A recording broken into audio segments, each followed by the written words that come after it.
Hi, and welcome again to my Physics Online video lecture series.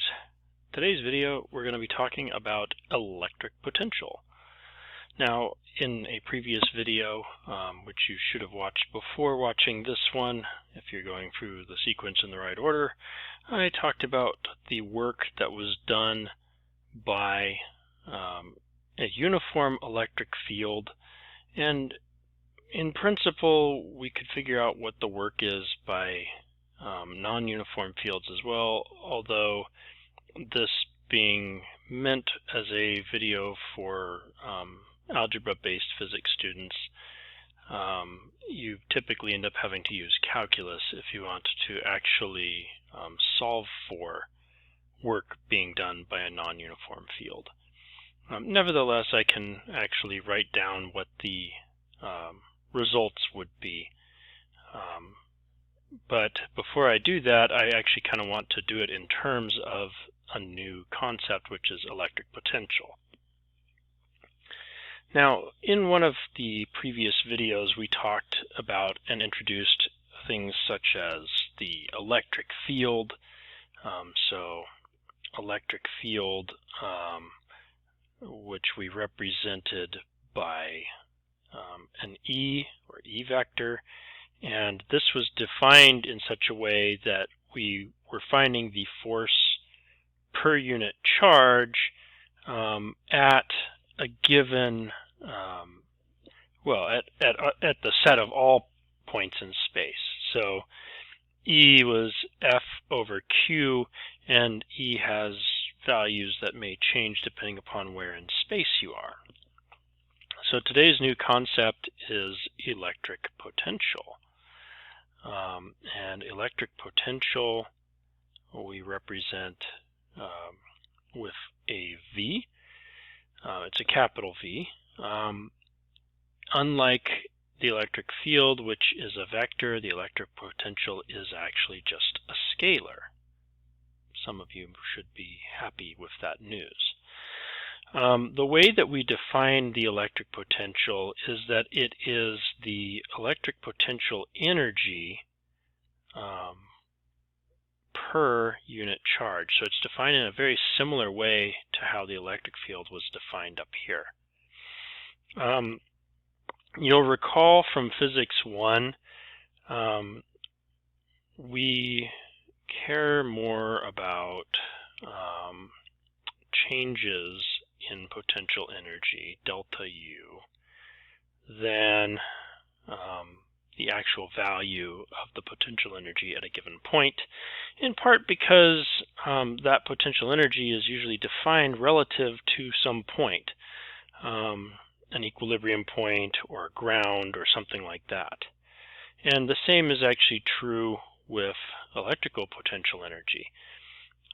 Therefore, we care very much about delta V, and delta U is definable in terms of delta V or vice versa. So delta V would represent delta U, the change in potential energy, divided by Q, the charge. So that defines what we call potential difference.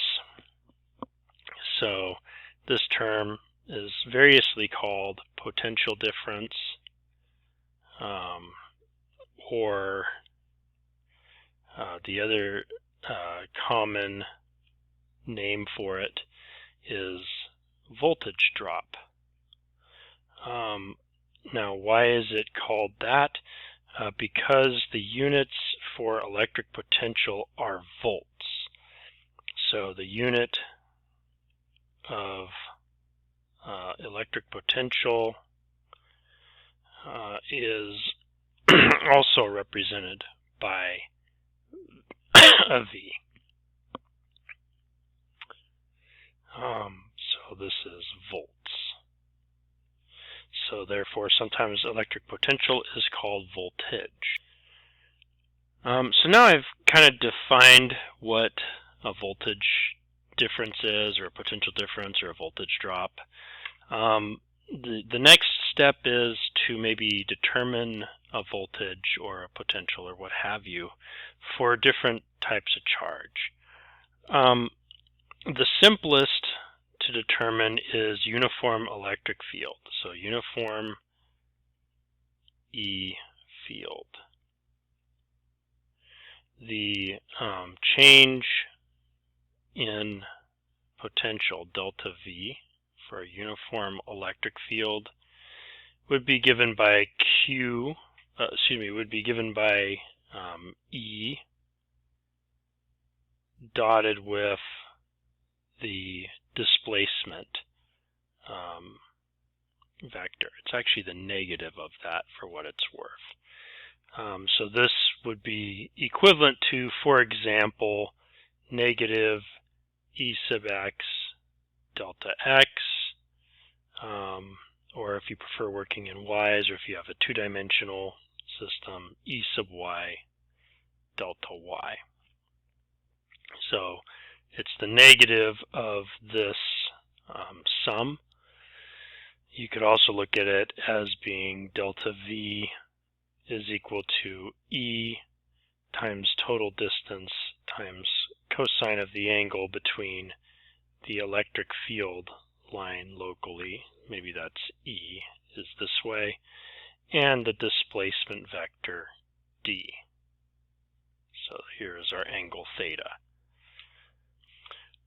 Along similar lines, that also means that the electric field can be obtained, at least for a uniform electric field, by taking the negative of the change in voltage divided by the distance. So that would be E sub x.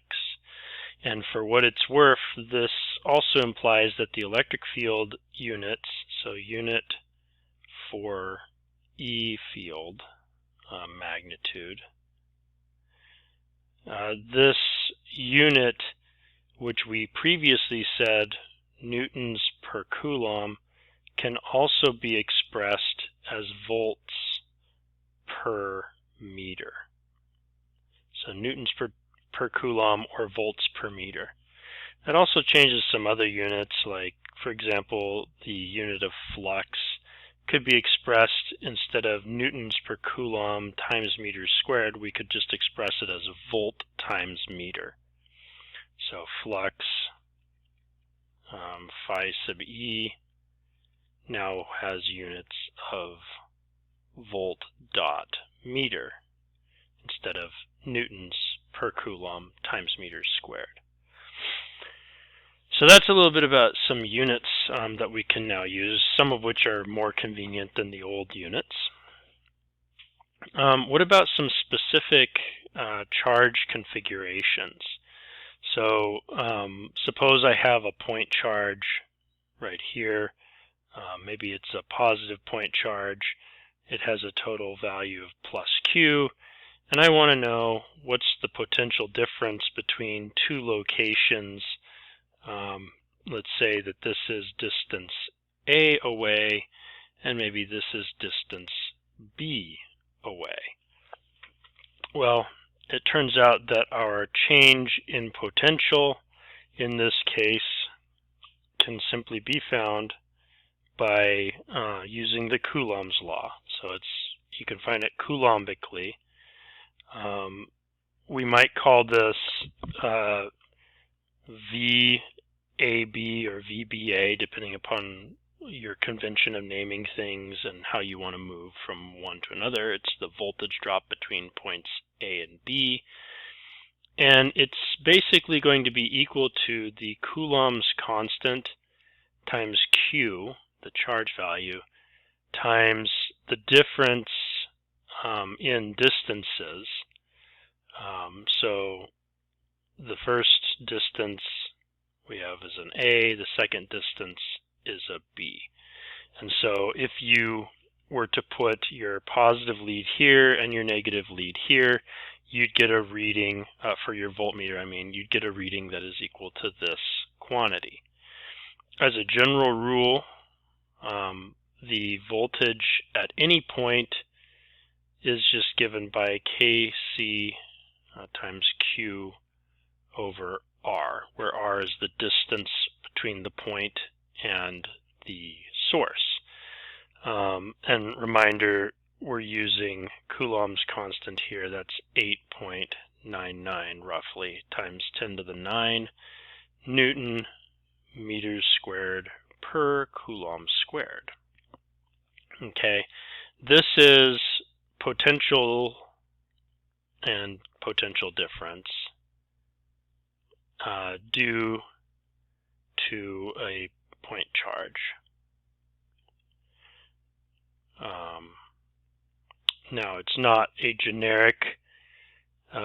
generically true equation. If I have some other charge distribution, I can't use this.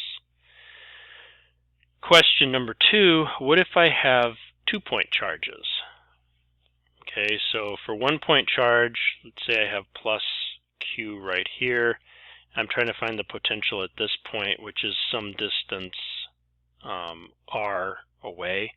That's 1-point charge. That's what goes with this equation right here. So this is 1 charge. What if there are 2 charges, though? 2 charges, let's say that I have Q1 here, and maybe over here I have another positive charge, Q2, and maybe just for the fun of it, we have 3 charges. We'll make this one minus Q3. And then somewhere over here we have our point that we want to find the potential at. So the distances, we now need to have 3 distances, right? So this would be maybe distance R1. This right here could be distance R2.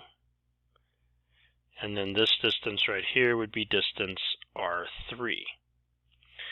So when you were doing electric fields, you would have had to you would have had to find the magnitude of the field and the direction, basically by finding the angle that the field points in relative to the x-axis.